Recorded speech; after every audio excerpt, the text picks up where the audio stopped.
കേരളം കണ്ട ഒരു ജീവിച്ചിരിക്കുന്ന ദൈവമായിരുന്നു. ജില്ലയിലെ മംഗലംകുന്ന് കുടുംബത്തിന്റെ അഭിമാനമായിരുന്നു അവൻ. ചെറുപ്പത്തിൽ തന്നെ അവന്റെ ശരീരഭംഗി, ഉയരം, തലയുയർത്തി നിൽക്കുന്ന ശൈലി, ഉത്സവങ്ങളുടെ പ്രകാശം മാത്രമല്ല, ചങ്ങലകൾ, പരിശീലനങ്ങൾ, ഒറ്റപ്പെടൽ, വേദന മായി അവന്റെ കണ്ണുകൾ മാറി. ജനക്കൂട്ടം ഭയന്നു. ഒരു നിമിഷം എല്ലാവർക്കും തോന്നി, ഇപ്പോൾ എന്തെങ്കിലും. കർണന്റെ ജീവിതം മുഴുവൻ മഹത്വമായിരുന്നോ? അല്ല.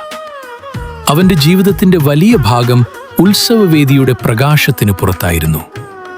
ചങ്ങലകളിൽ ജീവി ജനങ്ങൾക്കായി തന്റെ സ്വാതന്ത്ര്യം നഷ്ടപ്പെടുത്തി. വർഷങ്ങൾ കടന്നു. കർണന്റെ ശരീരം വലുതായിരുന്നു, പക്ഷെ സമയം അതിലും വലുതായിരുന്നു. അവൻ സന്തോഷവാനായിരുന്നു. ചരിത്രം നമ്മെ പഠിപ്പിക്കുന്നത്